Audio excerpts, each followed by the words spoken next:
사람들이 예측하는데 뭐 3,600을 간다. 그래도 전 의미가 없다는 거죠. 8월은 좀 느리게 걸으시라. 8월의 시장은 주식을 못 사서 돈을 못 버는 그런 시장은 아니다.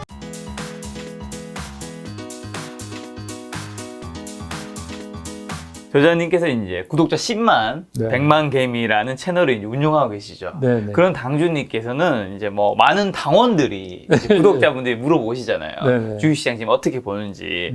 어저께 코스피가 3,280으로 굉장히 한 40, 몇 포인트 급등을 했어요. 네. 일단 어제는 왜 그렇게? 결국은 뭐 이제 어저께 그저께 네. 뭐 이거는 삼성전자죠. 근데 사실 이번에 이제 제일 문제된 게 뭐냐, 시장이 궁금해하는 게 외국인들이 왜 갑자기 삼성전자를 샀을까? 이게 뭐 갑자기 자다가 잠에서 깬 사람 같이. 네. 그래서 사실은 외국인들이 왜 삼성전자를 샀는지 이렇게 급격하게 이틀 사이에 1조 1,500억이 넘게 샀어요. 삼성전자만. 엄청나게 산 거 아닙니까? 네. 물론 SK 하이닉스는 어제 좀 팔았어요. 네. 그래서 이제 그것도 약간 힌트가 됐지만, 그러니까 삼성전자가 예를 들어서 2분기 실적이 전 세계 반도체 업체에서 1위를 했다 하는 걸로 그렇게 산다는 것도 좀 완벽하게 우리를 설득시킬 수가 없는 이유고. 네.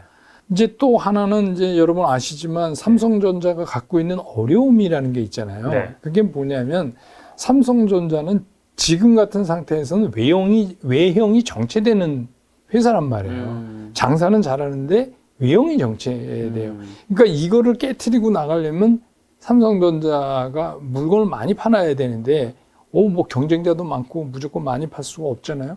그래서 제일 이제 우리가 기대하는 게 M&A예요. M&A를 하면 이제 그 삼성전자가 지금의 볼륨에서 한 단계를 넘어가는 이제 그런 거를 만들 수 있는데, 결국 M&A를 하면 최종 의사결정권자가 있어야 되는데 오너가 안에 들어가 있으니까 그게 이제, 근데 이제 지금 이제 기대하는 게 8.15 근방에 컴백하지 않겠는가.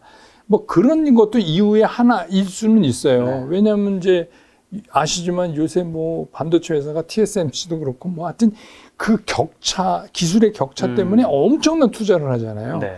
이게 뭐 투자가 조그만 금액도 아니고 엄청난 금액을 투자하려면 역시 이것도 오너가 굉장히 빠르게 움직여줘야 그렇죠. 되는 거 아니에요. 그러니까 모든 것들이 이제 삼성전자 같은 경우는 근로기결 되는데, 이제 9일 날 법무부에서 그 검토를 하거든요. 8월 9일이요? 네, 8월 9일.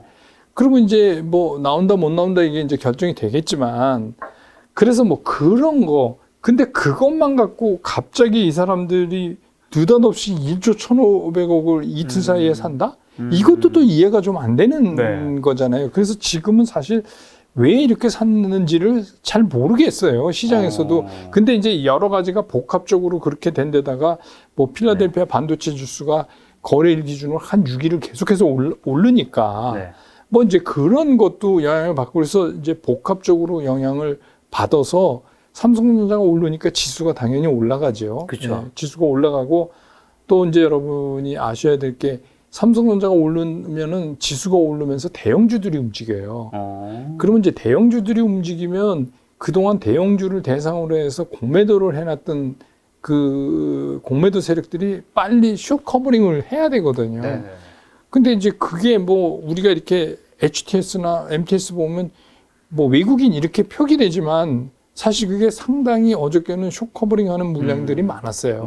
그러니까 그거를 보고 외국인이 돌아왔다 이렇게 얘기하기는 너무 좀 성급하다. 지금은 그런 상태다. 다만 이제 한 가지 우리가 얻은 게 있다면 이걸 계기로 해서 그동안 거의 5개월 가까이 진짜 곰바이 짓을 하던 반도체, 특히 이제 그 삼성전자, SK 하이닉스에 대한 한 단계 밑단을 좀 올리는 그런 역할은 좀 한 것 같다. 그러니까 상당히 많이 팔았어요. 그동안에 개인들이 제일 많이 산 게 삼성전자. 외국인이 제일 많이 판 게 삼성전자. 그러니까 이제 그거에 대한 상당 부분을 좀 일단락 해놨다. 그런 거고, 또 어제부로 이제 6월 11일부터 이 근월물, 선물에 지금 물들이 이렇게 움직이는데, 그게 이제 그 어제까지 해서 외국인들의 매수 누적이 1조 5천을 넘어가니까 네. 이제 그것도 좀 이제 미래 시장을 좀 희망적으로 볼 수 있는데 근데 뭐 이게 아직도 뭐 9월 만기까지는 상당히 남은 거 아니에요. 그러니까 네. 시장이 어떤 움직임을 보일지는 사실 어려워요. 그래서 이제 저는 요즘 8월은 좀 느리게 걸으시라. 천천히 걸으시라. 그러니까 8월의 시장은 주식이 없어서 주식을 못 사서 돈을 못 버는 그런 시장은 아니다. 그래서 어떻게 보면 8월 시장은 지금까지 내 계좌에 있는 거를 잘 수성에 오히려 더 신경을 많이 쓰는 기간으로 삼아야 된다. 그 이유는 뭐 되게 간단하죠. 시장을 끌고 가고 시장을 강력하게 밀어올릴 동력이 없어요. 갑자기 없어져 버린 거예요. 시장에 그 동력이 갑자기 없어져 버렸어요. 사실은 우리가 실적이라는 거를 많이 이제 얘기하는데 실적도 그렇죠. 실적이라는 게 3개월에 한 번씩 나오는 재료예요. 네. 엄밀히 말하면. 그렇죠. 네. 그런데 이제 지난 6월 달에도 그런 일이 벌어졌어요. 뭐 연준이 테이퍼링을 하느니 마느니 뭐 이런 거를 계속 얘기하면서 갑자기 시장의 모멘텀이 없어지니까 주식시장이 늘 그렇지만 주식시장은 이제 미래 거를 끌어다 쓰잖아요. 그래서 이제 갑을 해서 호재를 갑을 해서 땡겨 쓴 게 실적이에요. 그래서 미리 써보니까 정작 실적이 발표되니까 주가가 꼼짝을 안 하는 거죠. 미리 갖다 썼단 말이에요. 실적이 좋았는데 네. 그 좋을 걸 미리 가버렸다. 땡겨 쓰니까 네. 그때 없으니까. 네. 그러니까 지금 순간적으로 시장에 그런 모멘텀 공백 현상이 딱 일어나는 거죠.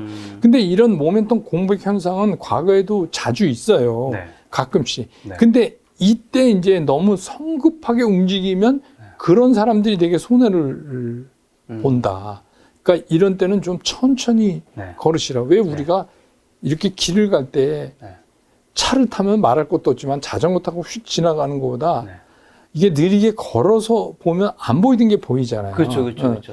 그러니까 8월은 주식시장에서 우리가 그런 거를 좀 배우는 시장. 그러니까 8월에 주식시장에서 돈을 많이 벌어야 되겠다. 네. 이런 생각보다는 네. 내가 갖고 있는 종목 중에서 어떤 건 좀 빼내고 네. 어떤 건 넣고 네. 기관에서 이걸 리밸런싱이라고 얘기하지만 뭐 개인도 할 수 있는 거잖아요. 네. 리밸런싱을 그런 거를 하는 시간으로 삼는 게 오히려 적절하다.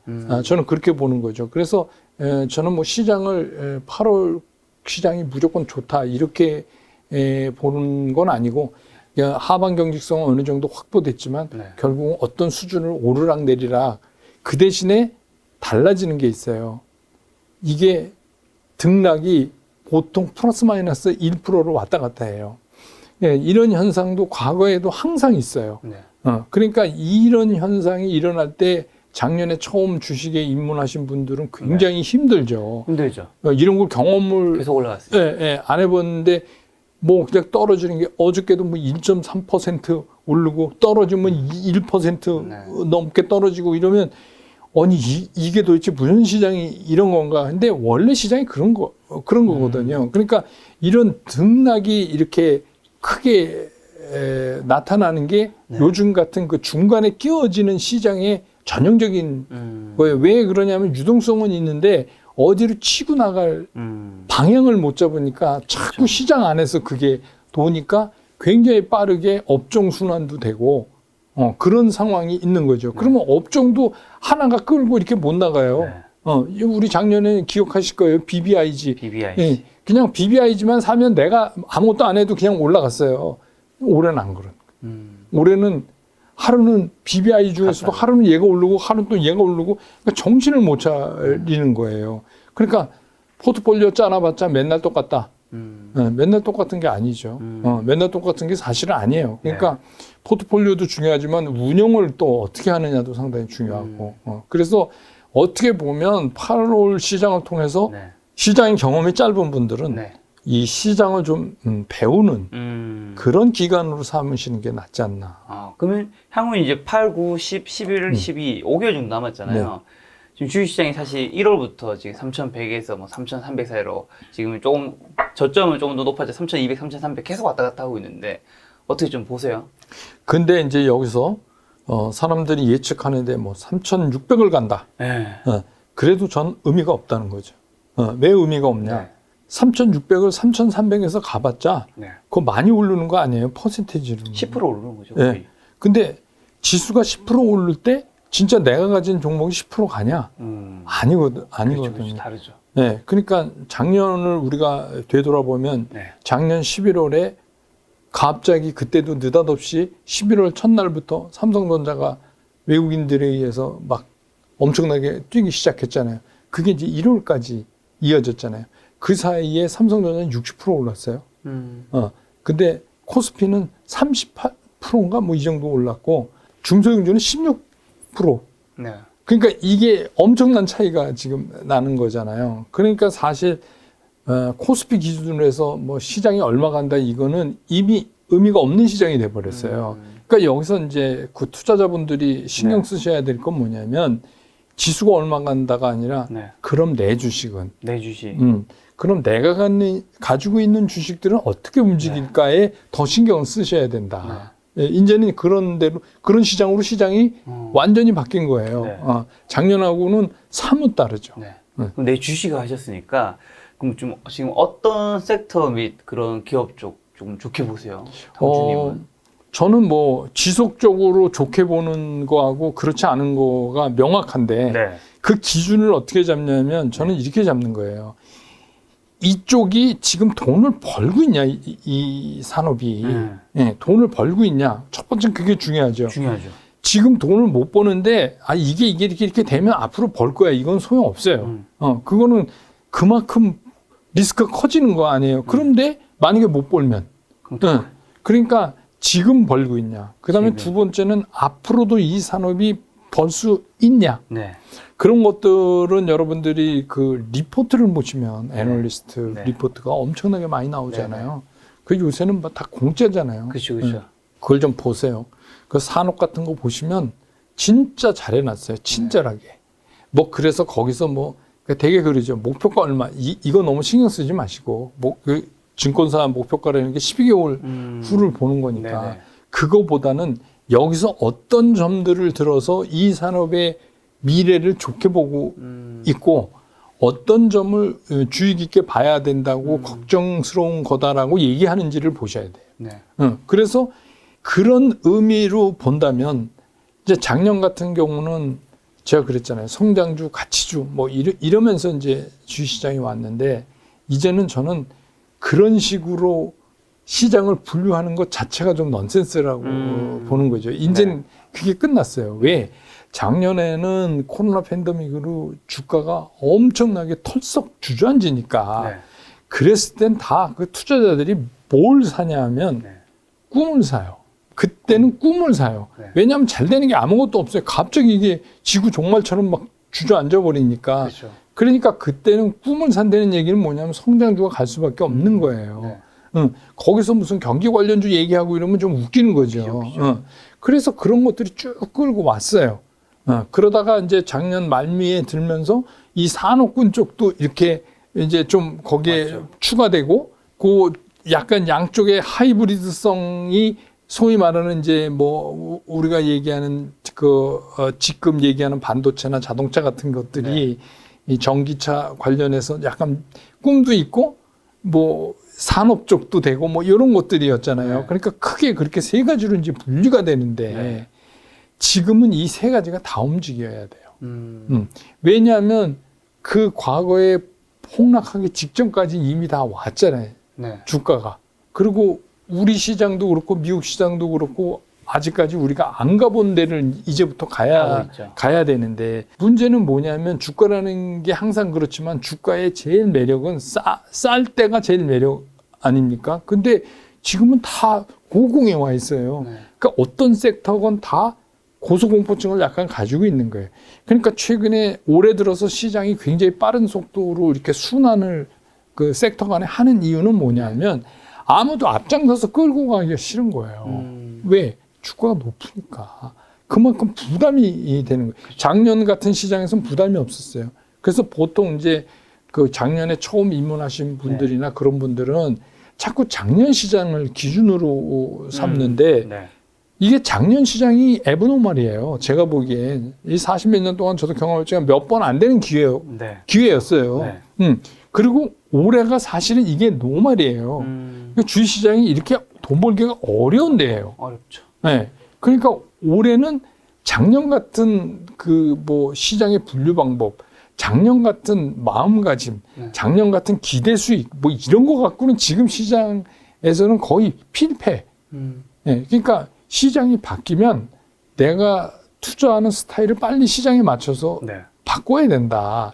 그래서 작년하고 올해는 사뭇 다른 시장이고 금년까지 남은 앞으로에도 상당히 다른 작년과는 현저히 다른 네. 그런 움직임을 보일 가능성이 크다. 네. 그래서 저는 이제 뭐 여러 가지 산업이 있지만 저는 다 좋게 봐요. 뭐 반도체도 그렇고 자동차도 그렇고 철강도 그렇고 뭐 이게 다 산업재도 있고 뭐 이런 거잖아요. 네. 그다음에 이제 뭐 배터리 뭐 그런 부분도 있고 또 플랫폼 뭐 기업도 있고 그다음에 이제 어차피 코로나가 이렇게 해서 변이 좀 나와도 경기 진작을 안 할 수는 없는 거니까 그게 목표였잖아요. 그러면 이제 그 베이직 머티리얼스에 속하는 뭐 비철 금속이나 이런 거. 그다음에 이제 뭐 금리는 뭐 어떻게 하겠다 계속 얘기하지만 그러면 이제 금융권 주식도 우리가 좀 눈여겨봐야 되고 그다음에 이제 리오프닝을 할 거란 말이에요. 오늘 아침에도 기사 났던데 델타 변이가 확산 속도는 빠른데 대부분 이제 그걸로 사망하는 분들을 보면 90몇 프로가 접종을 안 한 분들이라는 거예요. 그 얘기는 무슨 얘기냐? 전파 속도는 빨라졌는데 강도는 약해졌다. 치사율은 낮아졌다. 그 얘기는 이게 지금은 막 확산돼 가지만 이 커브가 딱 꺾이는 순간 우리가 소위 말하는 보복 수비, 리오프닝은 그냥 먼저 왜냐하면 시장은 항상 먼저 가니까 그게 이제 먼저 나갈 확률이 있어서 그쪽도 무시할 수 없다. 그럼 결론적으로 무슨 얘기냐? 이제는 포트폴리오의 중요성이 강조된다. 그러니까 한쪽에서 치우쳐서 한쪽 다리로만 서 있는 거는 굉장히 위험한 투자 방법이다. 그래서 이런 장에서는 작년같이 엄청난 수익이 특히 개인 투자가 초보 투자가들은 돈을 버는 것도 중요하지만 안 깨져야 되거든요. 그렇죠. 안 깨지려면 어떻게 하냐? 원칙으로 돌아가서 그냥 포트폴리오 구성을 하는 거예요. 그래서 지금 제가 말씀드린 대로 이런 거에 이제 관련되는 그런 데다가 뭐 이제 우리는 또 외국이랑 다르게 독특한 이슈가 하나 있죠. 대선이라는. 있죠. 어차피 이제 지금은 뭐 각 당에서 누굴 뽑냐 이럴 때니까 뭐 약간 인신공격 같은 거 많이 해요. 옛날에도 그랬잖아요. 근데 여든 야든 딱 결정이 나면 그때부터 이제 정책 대결을 한단 말이에요. 그러니까 뭐 누구 관련주, 누가 동창 이런 거는 안 되고 그거는 뭐 말이 안 되고 그거는 좀 위험하니까 안 하셨으면 좋겠고 그런 이제 정책 선상에서 볼 수 있는 걸로는 뭐 원전 관련이나 건설 이런 것들도 우리가 이제 볼 수 있죠. 그다음에 아직 그 이슈에 대한 정확한 정리는 안 됐지만 메타버스 같은 것도 그런 이슈에 속하는 거죠. 그러니까 이런 것들 중에서 선택해서 이렇게 포트를 구성하고 있는 게 그게 좀 바람직하다. 그럼 지금 주식 투자 최적의 포트폴리오를 좀 짠다면 한 5개 정도 짠다면 여기 뭐뭐 좀 포함돼야 될까요?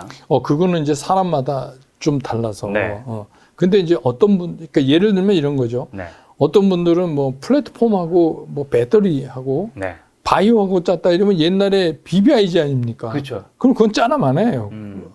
그러니까 제가 아까 말씀드렸듯이 크게 우선 3가지로 구분을 해보시자. 크게. 성장, 경기 관련권.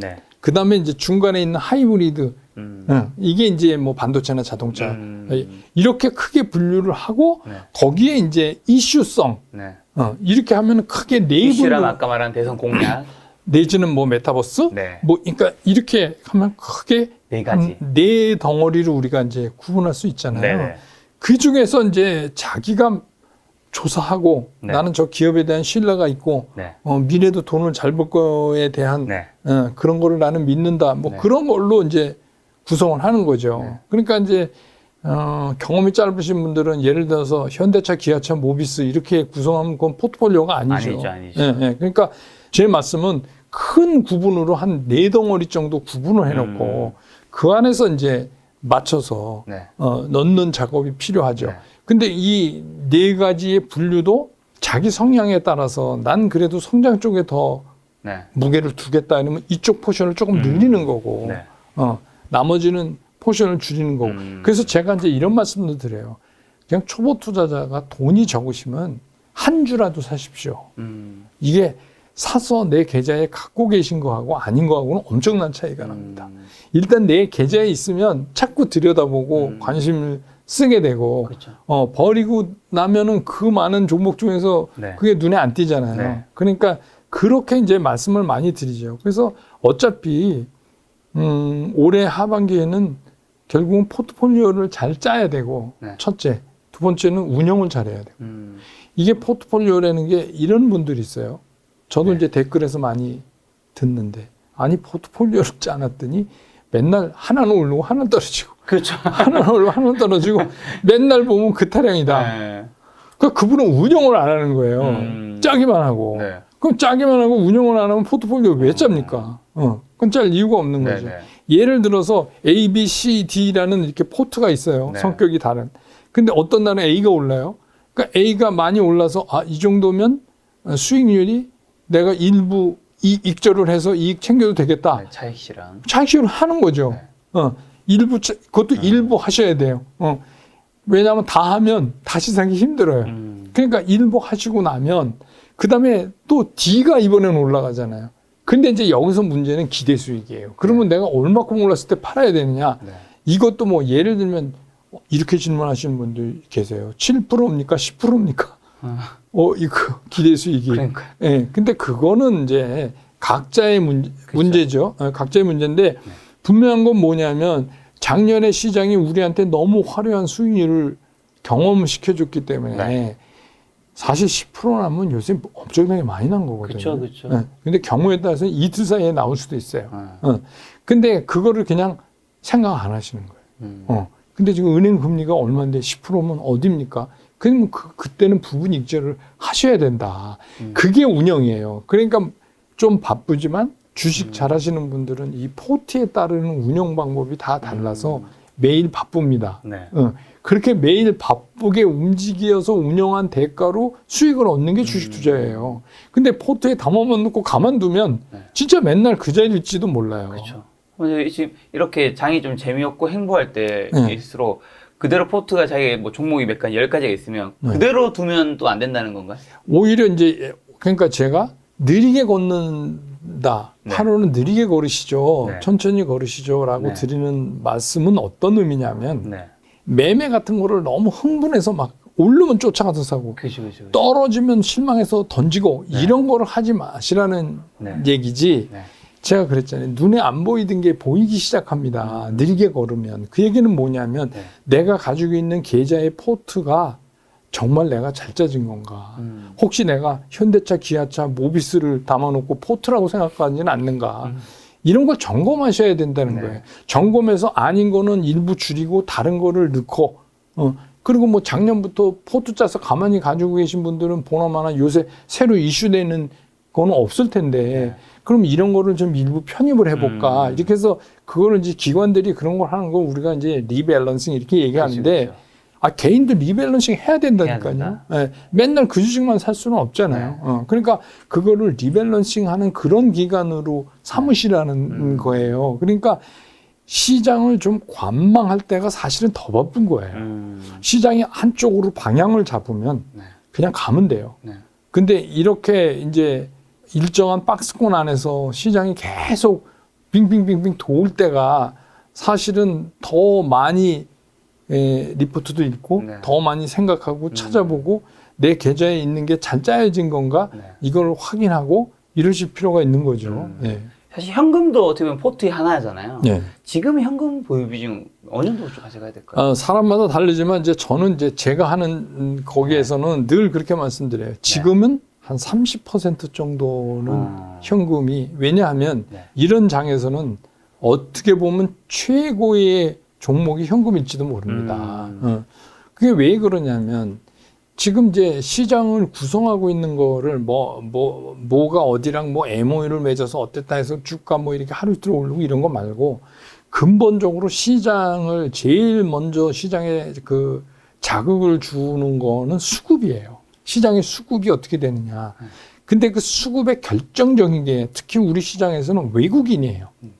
그래서 우리가 한 2, 3일 경험했지만 외국인이 들어와서 뭘 사기 시작하면 갑자기 시장이 딴 세상으로 변하는 거예요. 그렇죠. 근데 사실 외국인들이 지속적으로 사줄 수 있냐? 이번에 삼성전자를 필두로 해서 집중적으로 산 거에는 아직 그 작년 11월처럼 그렇게 1월까지 내리 뽑는 그런 매수라고 하기에는 아직 쿠킹이 좀 덜 된 거고. 네. 그러니까 그런 입장에서 보면 첫 번째 우리가 점검해야 될 게 이 수급을 누가 언제 어떻게 변화시킬 것이냐. 근데 예를 들어서 이제 뭐 계속 뉴스 나오잖아요. 그래서 파월 의장은 아직 멀었다. 아직 멀었다. 그러니까 뭐 내일 또 뭐 고용 수치 나오겠지만 네.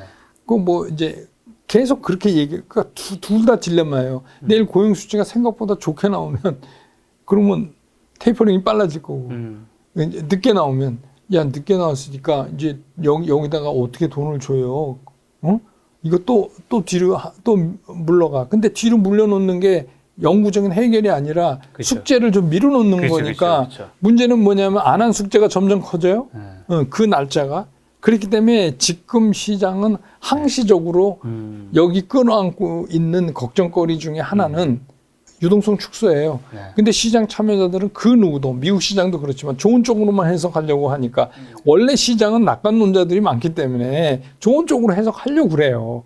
그렇기 때문에 야 이번에도 또 넘기잖아. 파월이 괜찮대잖아. 아직 멀었대잖아. 이렇게 이제 자꾸 얘기를 하지만 안에서 이게 점점 이거에 대한 걱정거리가 커진다는 거는 시장 참여자들이 누구나 다 알고 있어요.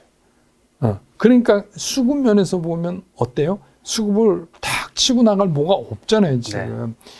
근데 그러면 한시적으로 이거를 이번 달에 잭슨홀 미팅도 그냥 넘기고, 그럼 뭐 이제 뭐 9월, 10월 돼서 자산 매입을 조금 줄이든지 어떻게 해서 뭐 조금 긴축을 시작한다 손치더라도 그때까지 시간이 있다 치더라도 중요한 건 뭐냐면 뭔가 시장을 상승으로 끌고 갈 수 있는 강력한 뭐가 탁 때려줘야 돼요. 없잖아요, 지금. 그러면 이제 이런 시장에서는 현금이 필요한 거예요. 이런 시장에서는 현금이 어떻게 보면 인슈런스죠. 보험을 들어놓는 거예요. 왜냐하면 시장이 이미 다 알고 있는 거라도 테이퍼링에 대한 구체적인 뭐가 아직 안 나왔잖아요.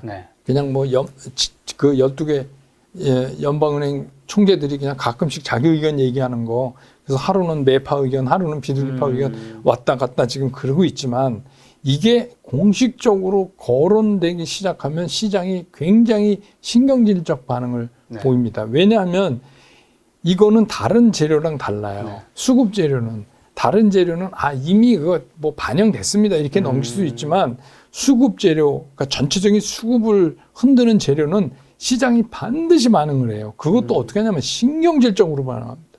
쉽게 얘기하면 애기 우유병 물렸다가 뺏는 거예요.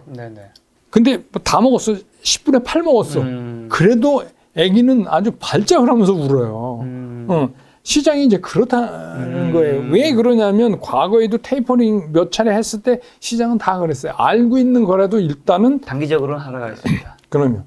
그러면 단기적으로 하락할 때 이거 큰일 났네. 이제 쟤네가 유동성 줄이면 이제 시장 끝난 거 아니야? 그러면 빨리 도망가야지. 그렇게 하면 주식 투자 못 하는 거예요. 그게 딱 터지는 순간 어떤 생각을 해야 되냐면 뭘 사지? 이 생각을 해야 돼요. 그때 살. 네. 현금이 있어야 되네. 그러니까 현금이 있어요. 뭘 사지 했는데 현금이 없어. 그럼 어떻게 해요? 그럼 뭐 견뎌야죠. 네. 그러니까 지금은 그 현금이 저는 이제 개인적으로 작년에 그렇게 장이 좋을 때도 한 90% 주식 10%는 현금으로 늘 남겨두시라 이렇게 이제 말씀을 드렸어요. 제가 현역에 있을 때도 좀 저는 그런 편인데 왜냐하면 한 그 정도라도 현금이 있어야 뭔가 좀 돌아 나올 수 있는 여유가 있거든요. 근데 그게 꽉 주식으로 채워 있으면 진짜 이거는 선택의 여지가 그만큼 좁아드는 건데 특히 이제 요즘 같은 시장에서는 저는 현금은 일정 비율을 가지고 계신 게 맞다.